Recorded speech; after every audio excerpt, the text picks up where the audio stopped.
अस्सलामुअलैकुम वरहमतुल्लाहि वबरकातुहू।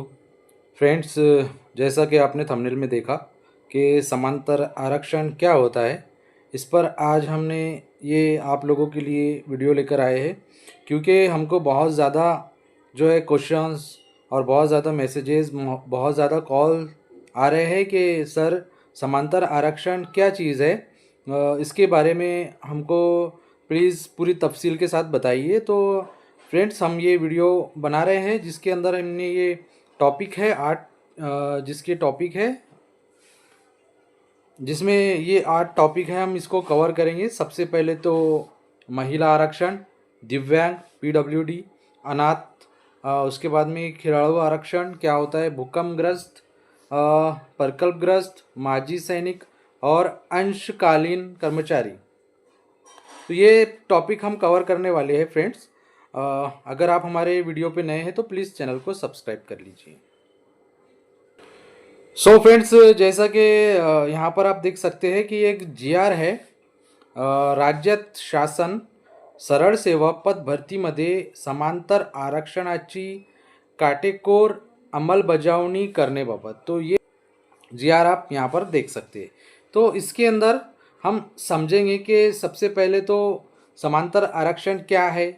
तो उसके लिए हमको सामाजिक आरक्षण को समझना पड़ेगा। तो सामाजिक आरक्षण क्या होता है ये इसको हम समझेंगे। तो ठीक है, समाज, जैसा कि आपको पता ही है कि समाज क्या है। तो हमारे जो है इंडिया के अंदर अलग अलग समाज है, जैसा कि आप जानते हो। तो उसके अंदर जो है सामाजिक आरक्षण जो है दिया गया है कानून के तौर पर। तो यहाँ पर हम देख सकते हैं कि अनुसूचित जाति, यहाँ पर आप देख सकते हैं कि सामाजिक आरक्षण और समांतर आरक्षण। तो समांतर आरक्षण में टोटल कितने हैं, 8 कैंडिडेट बैठते हैं इसके अंदर। और उसी तरह से जो है सामाजिक आरक्षण क्या है। तो सबसे पहले आप इसको समझ लीजिए, तो ये आसानी होंगी। सामाजिक आरक्षण हम समझेंगे तब हम समांतर आरक्षण को समझ सकते हैं। तो सबसे पहले तो एससी कैटेगरी आती है, अनुसूचित जाति में एससी कैटेगरी। उसके बाद में जो है एससी एसटी कैटेगरी आती है। उसके बाद में विमुक्त जाति वीजे कैटेगरी, ठीक है। उसके बाद जो है एनटी कैटेगरी, भटके जमाती जिसको हम बोलेंगे, ठीक है। उसके बाद में जो है यहाँ पर एनटी कैटेगरी में ब क ड है। और ये इस 2% जो है विशेष मागास प्रवर्ग, तो ये एसबीसी कैटेगरी है, ठीक है।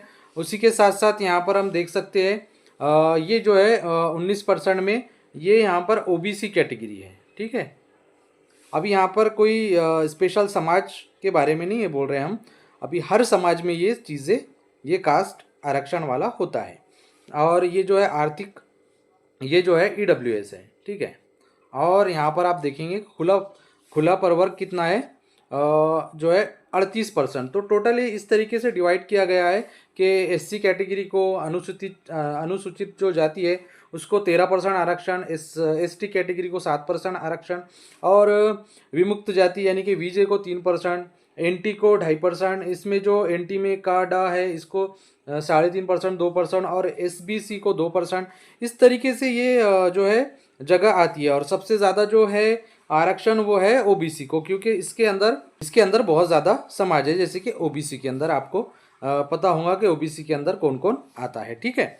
तो और उसके बाद में ईडब्ल्यूएस 10% आरक्षण है। फॉर एग्जांपल, जैसे भी आपकी वैकेंसी आती है कि अगर वैकेंसी 100 है तो 100 में से ये डिवाइड होता है, यानी कि एससी कैटेगरी 13 मिलेंगी और एसटी को 7 वैकेंसी मिलेगी, विमुक्त जाति को 3 वैकेंसी मिलेंगी, इस तरीके से ये। और जो है यहाँ पर सबसे ज़्यादा ओबीसी कैटेगरी को मिलता है 19%। उसी के साथ साथ आपको ये समझ में आ गया होगा, आई होप। तो ओपन कैटेगरी यहाँ पर 38% है। अब ये जितनी भी यहाँ पर कैटेगरीज है, तो इसके अंदर जो है हर कैटेगरी के अंदर जो है समांतर आरक्षण है। यानी कि अब ये एससी कैटेगरी है, आप यहाँ पर देख सकते हैं कि अगर पहली हम ये कैटेगरी ले एससी कैटेगरी, तो एससी कैटेगरी में महिला आएंगी जिसको 30% आरक्षण है, माजी सैनिक भी है इसके अंदर जिनको 15% आरक्षण है, दिव्यांग है इसके अंदर जिसको 4% आरक्षण है, खिलाड़ू इसके अंदर है जिनको 5% आरक्षण है, प्रकल्पग्रस्त है, उसके बाद में प्रकल्पग्रस्त, आपको समझते ही होगा कि प्रकल्पग्रस्त जो डैम वगैरह बनता है जिसमें हमारी ज़मीन जाती है, घर जाता है, तो वो प्रकल्पग्रस्त का एक सर्टिफिकेट उनको मिलता है। भूकंपग्रस्त, अगर भूकंप की वजह से आपका नुकसान हुआ है, घर घर वगैरह का, खेती वगैरह का जो भी आपका नुकसान हुआ है, तो उसका एक भूकंपग्रस्त का सर्टिफिकेट बनता है, या जो भूकंपग्रस्त एरिया में आप आते हो। तो ठीक है, उसी के साथ साथ पदवीधर अंशकालीन, तो जो बच्चे अंशकालीन में गवर्नमेंट की एक जो है 1995 में जो है ऐसे क्षेत्र है कुछ जहाँ पर अंशकालीन में बच्चे जो पदवीधर होते हैं, जैसे पढ़े लिखे होते हैं, उनको जॉब मिलती है, यानी कि पार्ट टाइम जिसको बोलेंगे, और वो गवर्नमेंट ही उसको पेमेंट करती है। तो ये अंशकालीन, हमको इसके बारे में बहुत ज़्यादा, अंशकालीन के बारे में बहुत ज़्यादा सवालात और कॉल भी आए, तो अंशकालीन सर्टिफिकेट कहाँ बनता है सर, और हमने कहाँ बनाना अंशकालीन हम अंशकालीन में 3 साल से या 5 साल से जॉब कर रहे हैं, तो अंशकालीन बहुत इंपॉर्टेंट सर्टिफिकेट है। ये आप जो है आपके केंद्र प्रमुख के द्वारा, आपके हेड मास्टर के द्वारा, जिस स्कूल में आप काम कर रहे हो, आप जो भी तहसील में हो, तो ये तहसील से बनेगा, तहसीलदार के ज़रिए से ये बनेगा। उसके बाद में जो यहाँ पर 8वां आरक्षण आप यहाँ पे देखेंगे तो अनाथ का, ठीक है, इस तरीके से ये आरक्षण है। तो ये जो है फ्रेंड्स, हर जो है कास्ट, यानी कि जो भी आपकी कास्ट है, फॉर एग्जांपल ओबीसी कास्ट है, उसके अंदर ये 8 आना ही आना है, ठीक है। तो इस तरीके से इनको ये है कि अगर फॉर एग्जांपल एससी कैटेगरी में 100 वैकेंसी आई, तो 30% जगह जो है महिलाओं को जाएंगी, वैसे ही दिव्यांग को 4% जगह जाएगी। तो ये सारी चीज़ें हैं समांतर आरक्षण की। आई होप आपको समझ में आया। तो इसी में और हम आपको ये बताना चाहेंगे कि ये जो अब यानी कि ओबीसी को ले ले अगर हम, तो ओबीसी में 19% जगह आती है, ठीक है। ओबीसी कैटेगरी में 19% जगह आती है, ओबीसी कैटेगरी में, ठीक है। तो ओबीसी कैटेगरी में 19% जगह आती है, तो 19% जगह में ये भी सब आता है कि महिला की 30% जगह हो, माजी सैनिक की 15% जगह हो, दिव्यांग की जो है 4%, खिलाड़ू 5%, प्रकल्पग्रस्त 5%, ये 8 कैटेगरी जो है ओबीसी में भी बैठेंगी। सो ये होता है फ्रेंड्स समांतर आरक्षण।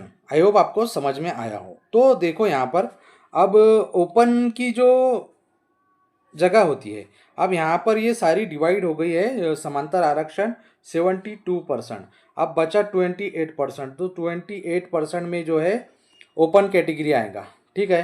अब ओपन कैटेगरी, खुला प्रवर्ग जिसको हम बोलेंगे, तो ओपन कैटेगरी में ये सारे, यानी कि SC ST NT, अगर इनको मार्क्स ज़्यादा है तो ये ओपन में भी फॉर्म भर सकते हैं, लेकिन ओपन कैटेगरी वाला जो है इसमें नहीं जा सकता। लेकिन ओपन कैटेगरी की अगर फॉर एग्जांपल यहाँ पर आप जगह देखो, अगर ओपन कैटेगरी की 100 जगह है, ठीक है, तो 100 जगह में, ओपन कैटेगरी 100 जगह में ये सारे आ जाएंगे, ये भी आएंगी, महिला 30%, माजी सैनिक, दिव्यांग, खेड़ाड़ू, प्रकल्पग्रस्त, भूकंपग्रस्त, पदवीधर, अंशकालीन और अनाथ। तो ये जो 8 समांतर आरक्षण है, तो ये सामाजिक आरक्षण में सब बैठती है। तो पहले जो है इनको स्कोप होता है, इनको जो है वैकेंसी मिलती है, उसके बाद में सबको जो है, ओपन का भी सेम यही कंडीशन है कि ओपन में अगर वैकेंसी आ रही है तो पहले जो है इनको प्रेफरेंसेस आएंगे कि महिला 30, यानी कि इसमें डिवाइड होगा, इसमें ये डिवाइड होगा कि ओपन कैटेगरी में फॉर एग्जांपल 100 जगह है, तो आपको 8 भागों में इसको डिवाइड किया जाएगा, यानी कि उसके अंदर महिला भी आएंगी 30% जगह महिला को चले जाएंगी, माजी सैनिक को भी जाएंगी, दिव्यांग, खिलाड़ू, अगर ये नहीं मिलते हैं तो फिर वो कन्वर्ट होती है ओपन, एकदम क्लियर एनए जो होता है, ओपन क्लियर होगा, उसमें अगर ये कैंडिडेट इनको नहीं मिलते हैं, फॉर एग्जांपल ये समांतर आरक्षण के कैंडिडेट इनको नहीं मिलते हैं, तो ये सब कन्वर्ट होता है ओपन में। तो ये है समांतर आरक्षण। आपको समझ में आया? अगर नहीं समझ में आया तो और डिटेल के साथ में आप को हम समझाने की कोशिश करेंगे, आप जो है हमको कमेंट्स करिए। ये होता है समांतर आरक्षण। और आज हमको एक न्यूज़ बहुत अच्छी आई है, कल उसके बारे में लाइव लेंगे हम, कि देखिए पिछली बार जो है 256 जगह कास्ट की थी, लेकिन इस बार उस, यानी कि उनको सेकंड फेज में 150, यानी कि 100 ही बच्चे मिले, लेकिन 143 वो ओपन कन्वर्ट हो रही। अभी यहाँ पर अगर अभी हम लिस्ट देखिए तो इतने सारे कास्ट में बच्चे आ गए हैं कि जिसका कोई अंदाज़ा नहीं। तो हम इस वीडियो के ज़रिए से आपको ये मैसेज देना चाहेंगे कि आप बिल्कुल फ्रॉड ना करें, क्योंकि देखिए फ्रॉड जब आप करेंगे तो फ्रॉड में आपको फंसना पड़ेगा बिल्कुल, और बहुत टेंशन हो जाएगा और आपको कायम स्वरूपी आप पर प्रतिबंध लगा दिया जाएगा। तो बिल्कुल फ्रॉड कास्ट ना बनाए और आप जो हो वो ही रहे।